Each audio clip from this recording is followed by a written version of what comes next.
Bonjour et bienvenue sur Teacher Tips, la chaîne où je donne des tips, des conseils aux teachers. Alors aujourd'hui, on va finir notre mini-série sur la bienveillance. Il y aura d'autres conseils sur la bienveillance, mais un peu plus tard dans l'année.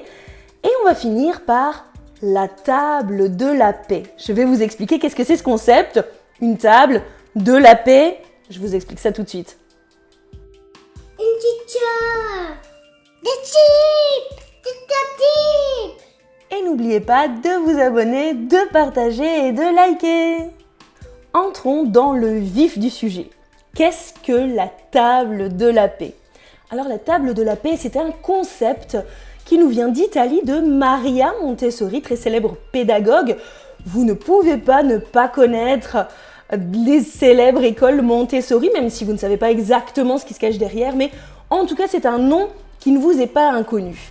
Eh bien cette pédagogue, Maria Montessori, a accordé une très grande importance à la paix dans l'éducation. L'un de ses plus célèbres livres, c'est L'éducation et la paix. Pour elle, l'éducation est une arme de paix. L'éducation doit promouvoir la paix.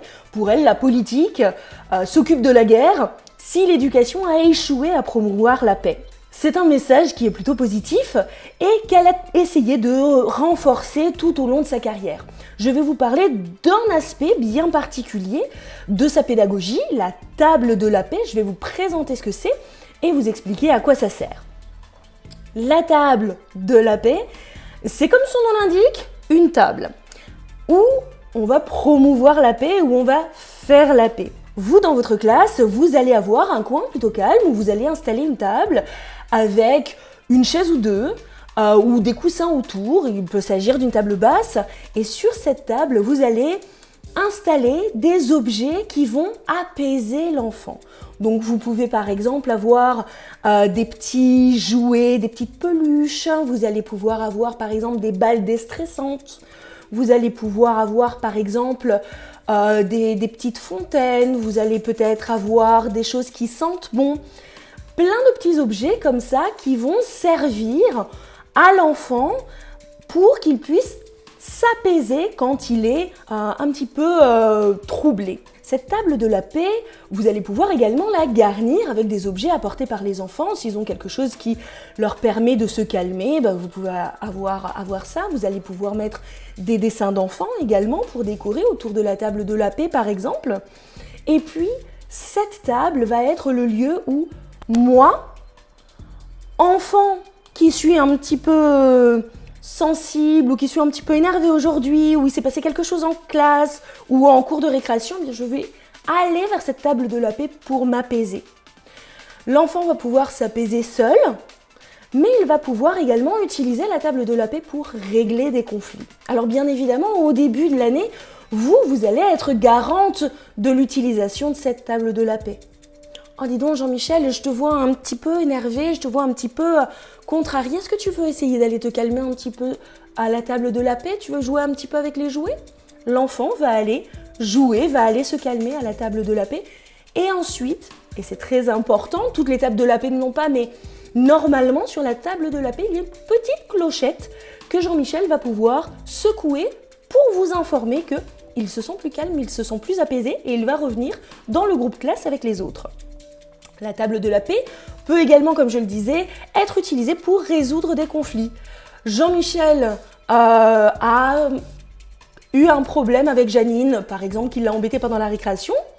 Eh bien, il va pouvoir dire à Janine, « Janine, j'ai besoin qu'on parle autour de la table de la paix par rapport à ce qui s'est passé pendant la récréation. » Bien évidemment, au début, vous, enseignants, vous allez être garant des échanges qui vont se passer autour de la table de la paix.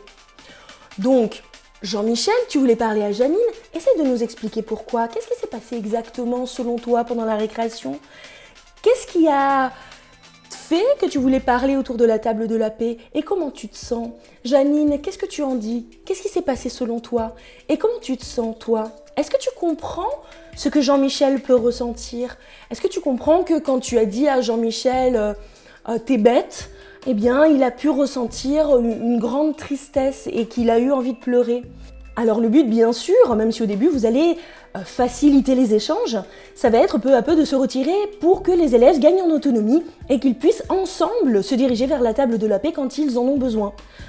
Janine, écoute, j'ai vraiment besoin de te parler. Hop, Janine et Jean-Michel vont vers la table de la paix et Jean-Michel va être capable de lui dire « Écoute, tu sais Janine, quand tu m'as dit ça, moi j'ai été super triste et je croyais qu'on était amis, mais quand tu me dis ça, ça me donne plus vraiment envie d'être ton amie. » Et ça va donner la possibilité à Janine de pouvoir dire « Écoute, je suis vraiment désolée. Maintenant, je réalise que ce que j'ai dit, c'était pas très gentil et vraiment, je te jure, je vais essayer de plus jamais le dire et je pense pas vraiment que tu sois bête. » Le dialogue entre les enfants va pouvoir s'instaurer et c'est ça qu'on va chercher dans la table de la paix. Des conflits, on peut pas forcément les éviter, mais quand il y en a, en tout cas, on peut essayer de les régler de façon à ce que la prochaine fois, quand Jean-Michel va dire peut-être un truc qui va énerver un petit peu Janine, elle va pas lui répondre « Ah, t'es bête !» Donc, je résume notre petit conseil, la table de la paix, alors qui peut se décliner sous différentes formes. Vous pouvez avoir simplement quelques coussins par terre et avoir simplement un petit coin de la paix, bien sûr. Mais la table de la paix qui est un vecteur de règlement des conflits dans la classe et qui va permettre aux enfants de gagner en autonomie et de régler eux-mêmes leurs conflits. J'espère que ce petit conseil vous sera utile, j'espère que vous instaurerez une table de la paix dans votre classe parce que réellement ça fait une grande différence, les enfants gagnent en autonomie et vous, globalement, dans votre classe, vous gagnez en sérénité. Vous allez moins être à régler des conflits, vous allez être plus dans les apprentissages, les enfants vont régler leurs conflits.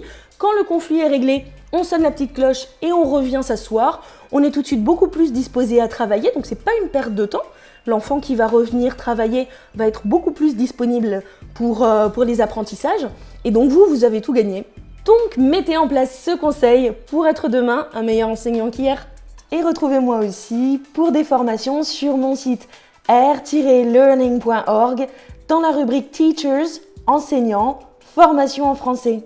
Et s'il vous plaît, privilégiez l'achat de mes formations directement sur mon site au lieu de passer par le moteur de recherche de Udemy, car sinon ils se servent allègrement et je ne touche qu'une petite partie de ce que vous avez payé.